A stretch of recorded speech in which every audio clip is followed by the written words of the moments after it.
কাশ্মীর ভ্রমণের দ্বিতীয় পর্ব নিয়ে আমি প্রবীর দে আবার হাজির হয়েছি। নমস্কার। আগের পর্বের শঙ্করাচার্যের মন্দির দর্শন সেরে যাত্রা শুরু করলাম কাশ্মীরের সেই বিখ্যাত 4টি বাগান দর্শনে। এই এপ্রিল মাসকেই বেছে নিয়েছিলাম টিউলিপের বাগান দেখব বলে।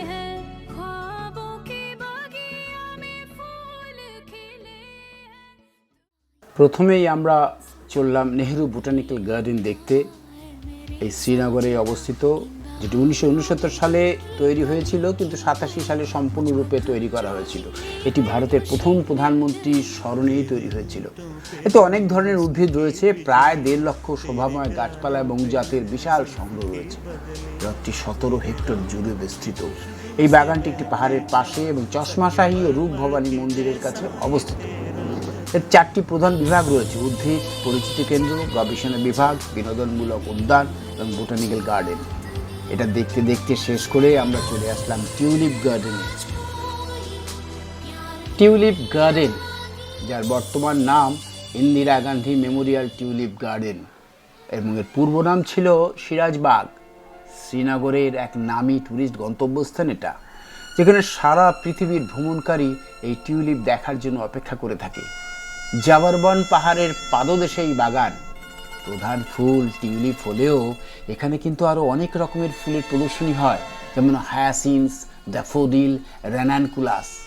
প্রায় 30 হেক্টর জমির উপর এই বাগান এবং এশিয়ার সবথেকে বড় টিউলিপ গার্ডেন। মার্চের শেষে শুরু হয়ে এপ্রিলের শেষে শেষ হয় বলেই আমাদের প্রোগ্রাম এপ্রিলের মাঝামাঝি করেছিলাম এবং সৌভাগ্যবশত আমাদের অনেক দিনের আশা পূরণ হলো। বলিউডের অনেক সিনেমার শুটিং এখানে হয়েছে।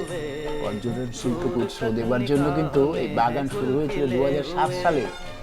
60টি আশ্চর্যজনক প্রজাতির টিউলিপ, 15 লক্ষ ফুল, এক দারুণ সে দৃশ্য মন ভরিয়ে দেয়।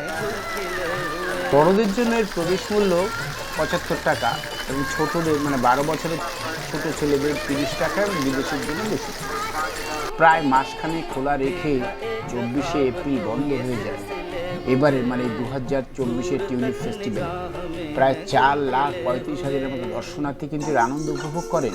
প্রায় ঘন্টা 2 সেখানে ঘুরে দেখে ফটোশ্যুট করে এবং সমস্ত রকমের আনন্দ আহরণ করে বেরিয়ে পড়লাম এর পাশেই আরেকটি বাগান, যা নিশাদ বাগ নামে পরিচিত। আমরা সেখানেই রওনা দিলাম। টিউলিপ গার্ডেন দেখার পরে প্রাতরাশ সেরে আমরা বেরিয়ে পড়লাম নিশাদ বাগ দেখার উদ্দেশ্যে। ডাল লেকে বাহাতে রেখে কিছুটা এগিয়ে যেতেই ডান দিকেই সে বিশাল জায়গা নিয়ে নিশাদ বাগ।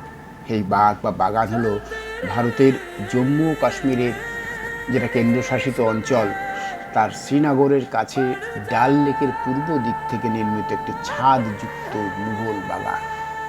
এটি কাশ্মীর উপত্যকার দ্বিতীয় বৃহত্তম মুঘল নিশাদ বাগ। উর্দুতে এর অর্থ আনন্দের বাগান। ডাল লেকের তীরে অবস্থিত, যার পটভূমি ওই জাবরওয়ান পর্বতমালার সাথে। নিশাদ বাগ হলো পীর পঞ্জাল পর্বতমালার নিচে হ্রদের দৃশ্যসহ একটি বাগান। বাগানটি 1633 সালে নূরজাহানের বড় ভাই আসিফ আফ খান দ্বারা ডিজাইন ও নির্মিত হয়েছিল। নিশাদ বাগে চিনার এবং সাইপ্রেস গাছের পথ দিয়ে রেখাযুক্ত একটি বিস্তৃত টেরেস রয়েছে, যা লেকের তীর থেকে শুরু হয়ে পাহাড়ের শেষ প্রান্তে একটি কৃত্রিম সন্মুখ ভাগ পর্যন্ত পৌঁছেছে। শালিমার বাগ হলো কাশ্মীরের বিখ্যাত রাজকীয় উদ্যান। শালিমার, প্রেমের আবাস, নামটি 6ষ্ঠ শতকে খ্রিস্টাব্দে ওই দ্বিতীয় প্রভাস সেন দ্বারা নির্মিত কাঠামোর নামে চিহ্নিত করা যেতে পারে। শ্রীনগর শহরের উপকণ্ঠে অবস্থিত ডাল লেকের উত্তর পূর্ব দিকে একটি চ্যানেলের মাধ্যমে যুক্ত। এর আরও অন্য কয়েকটি নাম আছে। বাগটি 1619 সালে মুঘল সম্রাট জাহাঙ্গীর তার স্ত্রী নূরজাহানের জন্য তৈরি করেছিল। প্রায় 12.4 হেক্টর এলাকা জুড়ে বাগানটি আয়তক্ষেত্রাকার এবং 587 মিটার লম্বা ও 251 মিটার চওড়া। একটি বিশিষ্ট দর্শনীয় স্থান। এবারের এই ভ্রমণের কারণে অনেক কিছু আমাদের ঠিক মতো দেখা হয়ে ওঠেনি। এরপরেই আমরা চলে গেলাম সেই বিখ্যাত হজরতবল শ্রাইন দেখতে। হজরত বল মুসলিমদের একটি পবিত্র ধর্মীয় স্থান। ভারতের কেন্দ্রশাসিত রাজ্য জম্মু ও কাশ্মীরের শ্রীনগর শহরের মধ্যেই অবস্থিত।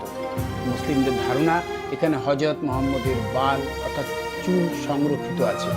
এই স্থানটিতে প্রবেশ করতে গেলে মাথা ঢেকে যেতে হয়।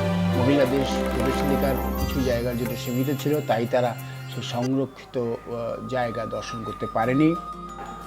এটি যেহেতু ডাল লেকের পাশেই অবস্থিত, তাই আমরা ডাল লেকেরও কিছু জায়গা দেখলাম। এবং এই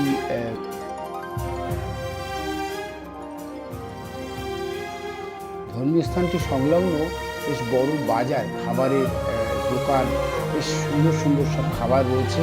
আজকের ভ্রমণ এখানেই শেষ। পরের দিন আমরা আবার নতুন ভ্রমণ নিয়ে হাজির থাকব। নমস্কার, ধন্যবাদ।